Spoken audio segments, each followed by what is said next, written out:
പാലക്കാട് ഒറ്റപ്പാലത്ത് വ്യവസായിയെ തോക്കു ചൂണ്ടി തട്ടിക്കൊണ്ടുപോയത് സാമ്പത്തിക ഇടപാടിന്റെ പേരിലോ? കഴിഞ്ഞ ദിവസം രാത്രിയിലാണ് വണ്ടൂർ സ്വദേശിയെ മുഹമ്മദ് അലിയെ കാർ തടഞ്ഞു നിർത്തി തോക്കു ചൂണ്ടി തട്ടിക്കൊണ്ടുപോയത്.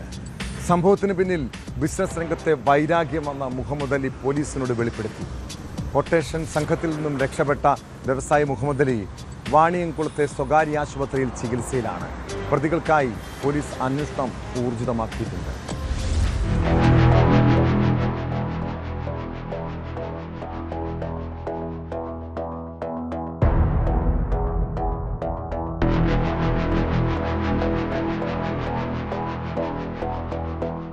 തൃത്താല തിരുമുറ്റിക്കോട് നിന്ന് ശനിയാഴ്ച വൈകിട്ട് ഒരു സംഘം ആളുകൾ തട്ടിക്കൊണ്ടുപോയ വ്യവസായി വണ്ടൂർ സ്വദേശി CP മുഹമ്മദ് അലിയെ കോതക്കുറിശ്ശിയിൽ നിന്നാണ് കണ്ടെത്തിയത്. തട്ടിക്കൊണ്ടുപോയ ശേഷം മുഹമ്മദ് അലിയെ കോതക്കുറിശ്ശി ഭാഗത്തെ വീട്ടിൽ തടവിൽ പാർപ്പിച്ചിരിക്കുകയായിരുന്നു. കൊട്ടേഷൻ സംഘം മദ്യപിച്ച് അബോധാവസ്ഥയിലായതിനു പിന്നാലെയാണ് മുഹമ്മദ് അലി രക്ഷപ്പെട്ടത്. നാട്ടുകാരാണ് ഇദ്ദേഹത്തെ ആശുപത്രിയിൽ പ്രവേശിപ്പിച്ചത്. തോക്ക് ചൂണ്ടി വ്യവസായിയെ തട്ടിക്കൊണ്ടുപോയത് വലിയ തോതിൽ പരിഭ്രാന്തി പരത്തിയിരുന്നു. കൂറ്റനാട് ഭാഗത്തു നിന്ന് ആറങ്ങോട്ടുകര ഭാഗത്തേക്ക് പോവുകയായിരുന്ന വാഹനം ഒരു സംഘം തടഞ്ഞു നിർത്തിയ ശേഷമാണ് തോക്ക് കാണിച്ച് ഭീഷണിപ്പെടുത്തി മുഹമ്മദ് അലിയെ കാറിൽ കയറ്റിക്കൊണ്ടുപോയത്. സംഭവത്തിൽ ഷൊർണൂർ DYSPയുടെ നേതൃത്വത്തിൽ 7 സംഘങ്ങളായി തിരച്ചിൽ നടത്തുന്നതിനിടെയാണ് മുഹമ്മദ് അലിയെ കണ്ടെത്തിയത്.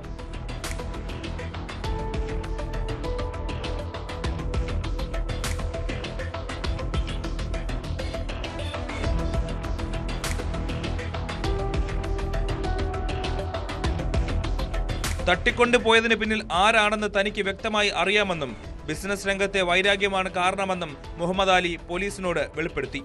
ഒരു കോളേജ് വാങ്ങിയതുമായി ബന്ധപ്പെട്ടുണ്ടായ തർക്കങ്ങളാണ് ഇതിലേക്ക് നയിച്ചതെന്നും അദ്ദേഹം മൊഴി നൽകി.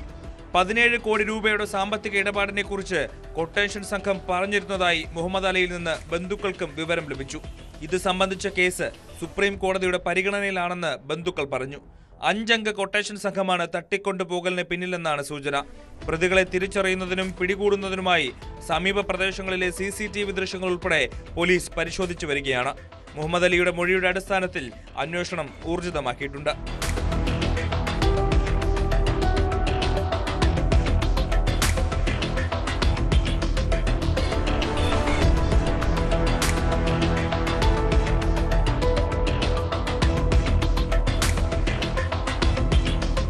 News 18 പട്ടാമ്പി.